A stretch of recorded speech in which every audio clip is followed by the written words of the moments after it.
following a pursuit.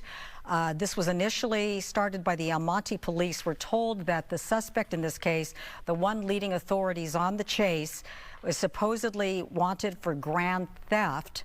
And we know that it was, as I said, near El Monte. So at this point, we are looking. We believe that they're on the 605 at this point. I believe southbound on the 605. And there have been some reports that this vehicle has sideswiped other vehicles, which of course would make it a very dangerous situation. This is the second time in 2 nights that we've had a chase going on right now.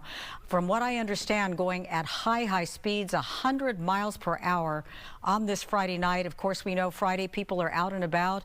They're out to have a good time. It's only 9:30 about, so many people will be on the road. So moving along at a fast clip, and we are watching, you're watching live right now on Fox Plus, as we try to see what this person might do next. Sky Fox over the scene.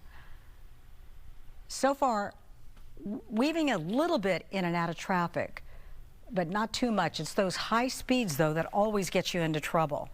Now, there was some indication that this might be CHP. I heard in another report that it actually might be sheriffs in pursuit.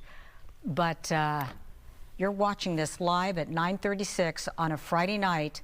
As we watch this vehicle, looks to be some type of an SUV. This is now Dalewood and St. Valen Street in the East San Gabriel Valley.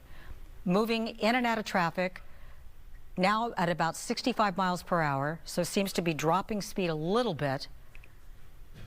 While we're watching this, of course, wondering what would cause this person to flee.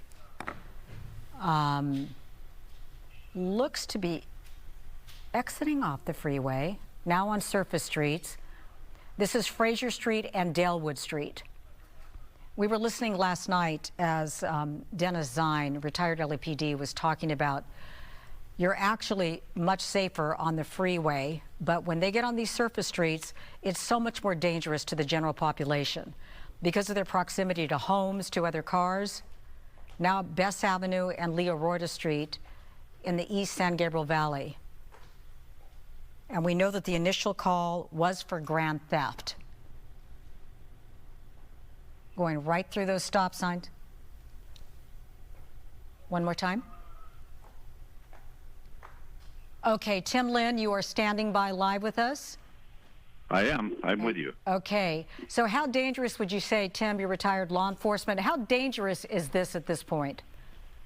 Very dangerous. Once you get on the surface streets, you have the cross traffic, you have pedestrians, you have all kinds of things that can happen. And as a pursuing officer, you have to drive your vehicle at a rate that where you could safely navigate streets. But the suspects very rarely do that. But as you see, we went into a parking structure here, so this could have come to an end as they get in here. Normally what they'll do is get out of the car, take off, try to change their clothes, change their look, and then come out of an area of that parking structure where they hope not to find any ground units. But in this case, I'm not seeing any units on the ground surrounding this parking structure. So there's a good chance this suspect may be able to get away.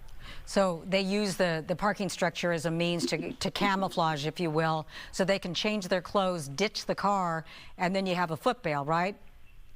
Correct. Yeah, they get into the garage. Most of the time, they'll be wearing layers of clothes, and they'll even take off a jacket, take off a shirt, or switch around.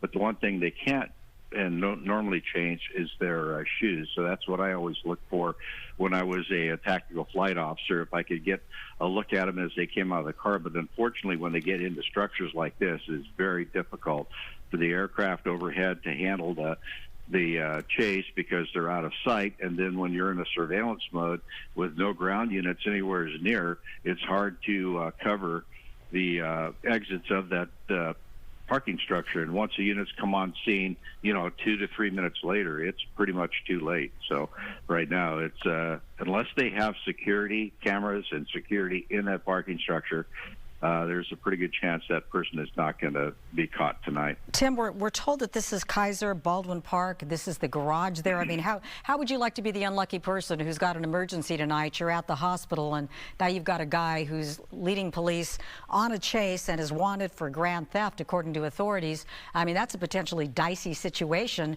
as he tries to get the heck out of there, right? Well, they could, pull over and find a car coming in, and then end up carjacking that car, and then just driving out normally, and the police wouldn't know any of the better. They would be able to just drive right by units because they're looking for a different type of vehicle until that victim can get the information out.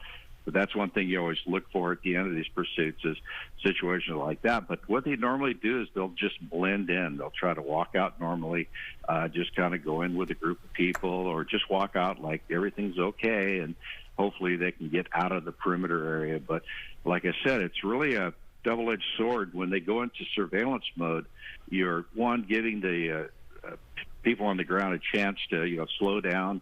The suspect, they hope that they will slow down, either pull over and stop thinking they're not being chased, and then let the air unit take over. But in a situation like this, when they get so far ahead and there's not enough ground units around, it just really is hard to capture them. So you always run that risk. So do we stay with them, stay close, or do we back off and let them go? But you see CHP officers here just now starting to block off the exits. Yeah. And at this point, there's a good chance that he's already departed that parking structure.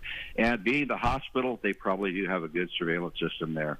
And hopefully somebody has gone over to that security and is working their cameras. We think that most of the time these guys never get caught, but if you think a little bit ahead and you're able to leave on foot, then you are able to elude authorities. Isn't that right?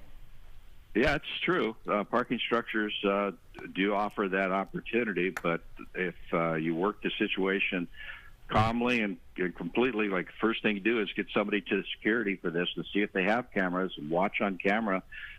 We had a pursuit one day going to the Universal parking lot there at Universal Studios, and they were able to tell the police officer which car that person was hiding in, because the person got out of his car, walked a couple rows over, got into a vehicle that was unlocked, and hid in the back of the car. But with their surveillance system, they were able to track him and tell the officers exactly where he was hiding. But in this situation, unfortunately, I don't think that's going to be the case here. But, we'll just wait and see. All right, Tim Lynn, we thank you so much for your perspective tonight.